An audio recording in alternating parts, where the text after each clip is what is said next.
Oh, hey everybody. My name's Matt and I'm an alcoholic. And I'm going to try really hard not to go over, but it's a really bad habit of mine because I always go over. I once was supposed to speak for 45 minutes to an hour and I went over. Sorry. So I have a sobriety date of May 15, 2010. I guess my home group, I suppose, is a friend's house. That meets on Friday nights in what the fuck is that place called, Florida? It's a campfire meeting, and we meet outside year round. Come see us. We 10 o'clock on Fridays. It's outside Tampa, some like country place. It's that place that was on Cops in Florida. That's where it's at. So just so you know. Anyways, yeah. So I'm going to try to talk about what I used to be like, what happened, and what I'm like now in 15 to 20 minutes, but there's a lot, and I'll try to cram it in. But notice, like, I'm going to try to talk about what I used to be like, right? Like, not like what my situation was like, because I think that that's important. And like, when we talk about like what I used to be like, is like I was a mean and I was an ugly person, and I was not the person that I am today. I was an afraid person. Like if we talk about like the person that I was when I came into the room, like most people would be surprised to hear that I was like a people pleaser. People would ask me like, where do you want to go out to eat for fellowship? And I was afraid to suggest a restaurant because I was afraid that I might hurt somebody's feelings by suggesting somewhere they didn't want to go. Like that's the kind of person that I was. And I think those of you that know me would probably be kind of surprised to hear that I was that kind of a person, because I'm rather opinionated and I am not afraid to raise my like to speak up. But that's the kind of person that I was when I came into AA. I was a mean person. Like I was talking to Nick before the meeting, and he's like, "I'm excited," and I'm like, "Don't be." I was like, and then I was talking about this talk that I had recorded, and I was like, I haven't even fucking listened to this talk I recorded. So I was like, oh, whatever, I'm gonna listen to it. And I was listening to it, and I was talking about this person. Like, when I say that I was mean, like I had this roommate in college, and like I didn't fucking like his girlfriend. So her name was like Ashley or some shit, and I made up a nickname for her, Laverne, right? And we would talk shit about somebody named Laverne in front of him and his girlfriend, and like me and all my friends knew her name. And we would like say like Laverne's a bitch, like, and all this shit in front of her. And then he found out. And like, that's like really mean. Like we said a lot of really mean shit. And that was like normal shit for me. I was a horrible roommate. Like I was just a really ugly person. And like, when we talk about like our 4 steps, right, where we do our inventory, people talk about like some sponsors will be like, just start writing names, and they won't give you any more direction, right? Like they don't like read the book, and sometimes it's just like, just write names on a list. Do it horizontally though. And like, I didn't have to do that because basically everybody that I ever met in my life was on that list. Like when I was writing that list, any name that popped into my head, like I was like I fucking didn't like them. Like I love the way the book talks about it, like burnt up. And basically anybody that I ever met, I was burnt up at. Like it was just like I fucking didn't like them.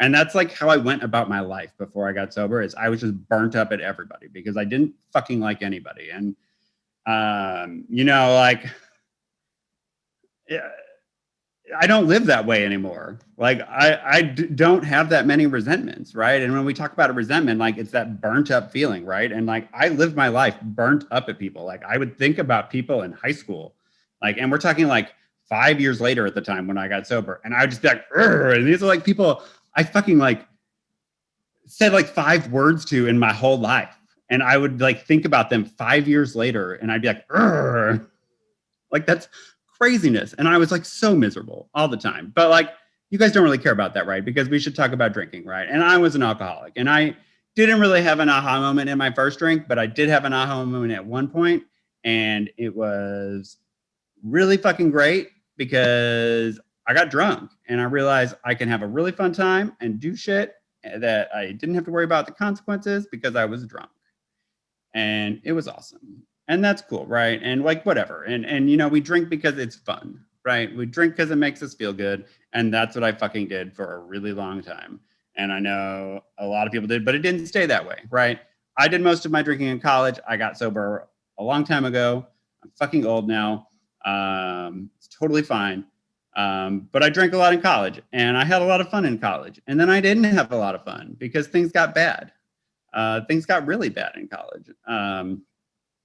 like, drinking took me to a place where, like, I'm working on being. I'm a little bit of a messy guy, and I'm working on it. And this little fucking dog I got is making me be a lot better about being clean. I'm dropping a lot of F-bombs. I'm sorry, guys. But like, at one point when it was really dark in college, like I could look at my floor and it looked like it was moving because of the bugs. Like there were ants everywhere. Like I would have my laptop on my lap and there would just be ants coming out of my computer. And I would just be like, boop, like, and that was nothing to me. And that's like where my drinking took me. I got to a point where I was afraid that if I didn't get drunk, I wouldn't be able to sleep. Because that's just where I was at. It's really funny. I was listening to that talk and like, it never occurred to me that like waking up like covered in sweat, either sweat or urine, one of the two. Like sometimes I couldn't tell if I was like waking up with the sweats or if I was like waking up drenched in urine was a problem. Like that never occurred to me. I would like wake up or I would like wake up the next morning and I'd be like, oh my God, I cannot go out drinking. Right. And then my roommate would come to me and the next night and she'd be like, you want to go to the bar? And I'd be like, oh no, I can't. I'd be like, I can't afford it. Like whatever. And she'd be like, I'll pick up your tab. And I'd be like, okay. And I legit thought that I had a problem like changing my mind. Like it never occurred to me that I might have a problem drinking. Like never once occurred to me that I might have a drinking problem. Like I just thought I had a problem changing my mind. I don't know. Seems crazy time. So I guess fast forward because there's not a lot of time, right? I totaled some cars, but that doesn't make me an alcoholic. But what's really crazy, it's like, it wasn't a big deal to me. Like the first time that I totaled my car, I had like I got drunk at the home bar and like I was moving. So I was going to go to my new house and meet my roommate. And it was literally like 2 streets over, like super close. Like I could have walked. Walking would have been a much better decision. And so, but I popped some pills because I was like, I got a few minutes before it kicks in, right? And 30 minutes later, I pulled up with a 4-foot plank of wood out of my door. And like we're talking like a 2-minute drive. And like, I didn't think it was that big of a deal. My roommate was freaking out. And like, it was like, whatever to me. Like, I was just like totally disconnected from reality. And that doesn't like make me an alcoholic, but I was just like totally disconnected from reality. I don't know. I was insane. I don't know. Anyways, so my drinking took me to some dark places, and I was just like just such a resentful, angry person. Like roommates never worked out because I ended up hating them, even though they usually just like took care of me and like treated me really well. But I always ended up hating them because that's the kind of person that I was the kind of person I was. Because I'm not like that anymore, though I don't live with people for whatever reason. I ended up in my parents' basement because I didn't pass a few classes and I was miserable in college. Had nothing to do with my drinking, so I thought. So I moved back into my parents' basement. I got a possession charge for weed, and I didn't have a problem stopping smoking weed. Like I don't really consider myself to have a drug problem. I never had a problem quitting drugs, but I could not stop drinking. I never really tried to stop drinking until I tried getting sober, because I just had a problem changing my mind. Right, I didn't really try to stop drinking. I just like changed my mind every day, when I said I was going to stop drinking. Though I did stop drinking for 21 days once, and I felt better than I ever had in my life. It was like some crazy fad diet my mother got me to do. And I really did feel better than ever. I don't know why I said that. Anyways, nothing really happened to get me to go to my first AA meeting. All that happened was I drank a fifth in a day, and I wasn't drunk and I wanted more. And like at that point in my life, like things were getting weird when I was drinking, like really weird. Like I was crying sometimes and like sort of a kind of a blackout, gray out, you know, like whatever, like in and out. Like, I don't know. I was like hanging out with my parents. I was getting drunk every night. Like that was my life. And like, I don't know where I was going with that, but like, I wasn't drunk and I wanted more. And I thought that could not be a good thing. Like, you know, I drank a fifth in like an hour and a half and I'm not drunk and I want more. Like, that might not be a good thing. Like my job wouldn't schedule me because I never showed up to work. But they couldn't fire me because I always went to the chiropractor and got a doctor's note. So like they just stopped scheduling me because that's the kind of employee that I was. Like I just sucked. I just fucking sucked. All around. I couldn't pay my bills. I couldn't take care of myself. Like my life was totally and completely unmanageable and I was miserable. I was seeing a therapist and she had me like doing some journaling, which there's some real gold in there because I was journaling like a week or two before I got sober and a week or two after I got sober. And it is really some real gold right there. But you know, I went to a meeting and I must have been desperate because AA meetings are hard to find. And I had to drive around the block like 6 times. And it's very unlike me to like really commit to something and try to find it when it's difficult. And I committed to it. And I must have been really desperate and known that something was wrong because I continued to try to find it. And then when I got there, there were bikes out front and like, not like a couple, like 20. Like motorcycles. And in my mind, like I'm like this tiny little gay dude, which I'm not. I'm like a 6 foot, you know, 215, you know, 6'3", 215. Like I'm a big dude. Like, but in my mind, I'm like this tiny little gay dude that's gonna get like murdered by some bikers in an AA meeting. And like, I went in there nonetheless. And it was a weird ass meeting because AA meetings are weird. Let's be real. Like they're weird. And if you're new, like they're weird. We do some weird shit. We say some weird stuff. And like I legit, like I thought that AA was a Christian program because they said Christian prayers. It's not, for anybody who's wondering. Like it's not, AA is not a Christian program, even though it may seem like it, the Lord's Prayer. We don't say that in this meeting, so you may not have that feeling like I did. But in my meeting I went to, they said the Lord's Prayer. But like, I guess I was super desperate because like it was an 11-step meeting, so that may also be why I thought that. But none of that's really relevant, actually, because what is really relevant is they came up to the meeting afterwards and they asked me out for fellowship and they asked me questions and talked to me like a human being. And they stole me a big book, which I think is important, stealing big books from clubhouses. If anybody does need a big book, though, I'm happy to order you one and ship you one. Really, I am. So like, shoot me a message and I'll get you one, but because we can't really steal them from clubhouses right now. You know, I thought these guys were so fucked up. Like I went out to eat with them. I don't know why. But like we were sitting in this restaurant and I was like, these guys, they have no shame. There's something totally wrong with these people. But you know what's really important? And like now today, like I'm that guy. Like I'm sure that there have been people in this meeting in the last few weeks that have been like, that guy is so inappropriate. Like I can't believe the things that are coming out of that guy's mouth. But like that, I was like that guy who's like, those people are saying the most inappropriate things and I can't believe it. But now I'm like that guy. And I love it. And I just think that's so awesome. Um, but they didn't tell me that I couldn't drink, right?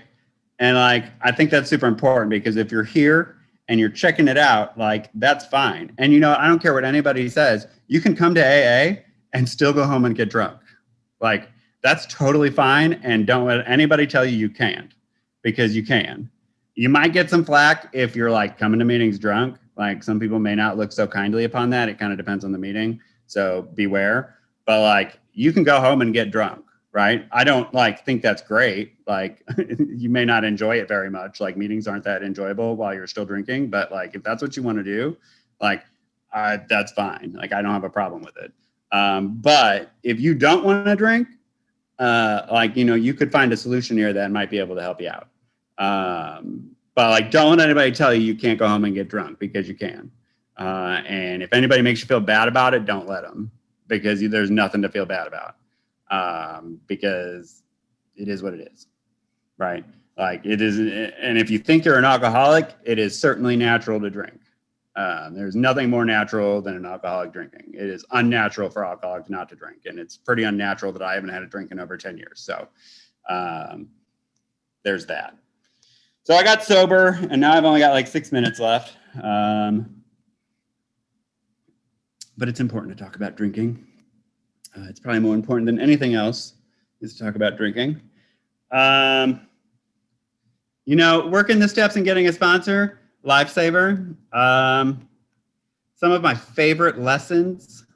You know, one thing that took me a really long time to learn, because I only have a few minutes left, is like, for a long time, I used, and I see a lot of people do this, and the people that I've sponsored have done this too, is they use the steps to beat themselves up into being more spiritual, or they try to do that. But here's the thing, like, you can't, that it doesn't work that way. Like you cannot use AA and you can't use the steps. And I did this. I can say this because I did this for like 7 years, right? You can't use the steps. You can't use AA to beat yourself up or to shame yourself into being more spiritual or to working a better program, right? And what does that look like in more layman's terms, right? Like, oh, I should be more spiritual. I should pray more. I should meditate more. I should be better. I should do more inventory. I should be better at my 10th step, right? Like I did that for so many years and I felt like shit for it. But you know what? Like I can't like be more spiritual by making myself feel like shit. Like it's like antithetical to how things work. Like it just doesn't work that way. And like that was really big for me when I stopped doing that. And I don't know if everybody like struggles with that who's been sober for a little bit, but like that was like groundbreaking for me. I don't know about anybody else. Because like, I don't know about anybody else, but I'm not a very like spiritual person. I mean, quite frankly, like step 2 and I, step 2 and I, like step 11 and I, like the less I think about it, the better, frankly. Like every time I like, so like step 2, right? We talk like I've always struggled with God a lot, right? And I used to say when I was like a lot newer, like the simpler the concept of God I have, the better. My concept of God has grown in simplicity. And like eventually that simple concept of God grew into no concept of God and atheist, right? Like that's what happened to me in my sobriety. And I was an atheist for a long time in AA. And if you're an atheist in AA, like good for you. The sponsor that saved my life was an atheist, and don't let anybody tell you. I don't care what anybody else says. And I know the literature might make you feel like it's not possible, but I firmly believe that you can be an atheist and stay sober in AA. And you know what? I would love to have I would love to have that conversation after the meeting. Let's go into a breakout room because it's a wonderful conversation. But like, don't let anybody tell you can't. Because that sponsor saved my life. The atheist. And I was an atheist for probably like numerous years. Atheist in AA. And then I had a spiritual awakening in an IKEA parking lot listening to a Green Day song. And it was real gay, actually. It was real gay. And then I graduated to being agnostic. And that's where I'm at now.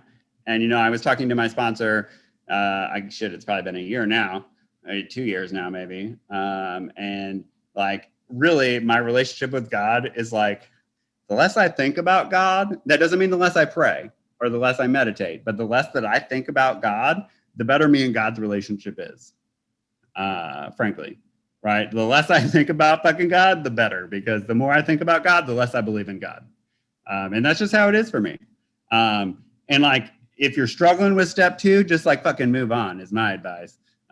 Because like fucking step 2 doesn't need to be figured out on step 2. Anyways, I don't know, there's my bit on that. And, you know, I've got a pretty cool life. Like, this meeting probably saved my life on more than one occasion, actually. You know, I've moved around for work a couple times, and this meeting's always been there for me. And even recently, maybe it didn't save my life, but it kept me sober. You know, there have been several times in my sobriety where I've either wanted to drink or kill myself. And, you know, service commitments I can't speak highly enough for. When I was brand new, they told me somebody told me they wished me a slow and painful recovery, which I thought like, oh, that horrible person, they're so mean. But like a slow and painful recovery is probably a good thing, frankly, in my opinion, because I've had a slow and painful recovery and I'm still sober. So I don't know. There's a lot of people, none of the people I got sober with are still sober. So I don't know what the fuck that means, but I don't know. I thought for a long time I worked a really shitty program, but I don't know if that's the case anymore. You know, I've got a healthy fear of drinking. I think that's important. I think calling your sponsor is important, though I did go through some tumultuous years here recently where I was moving and, you know, walking on the edge. 5D kind of saved me in that. I found my sponsor on 5D. He lived in the Philippines. So, you know, like online sponsorship's like pretty cool. And it works. I don't care what anybody else says. Though you probably won't meet many people on here that say that it doesn't fucking work. But like service commitments, though, for real. You know, there was a time where I wanted to kill myself. And I had started this shitty meeting.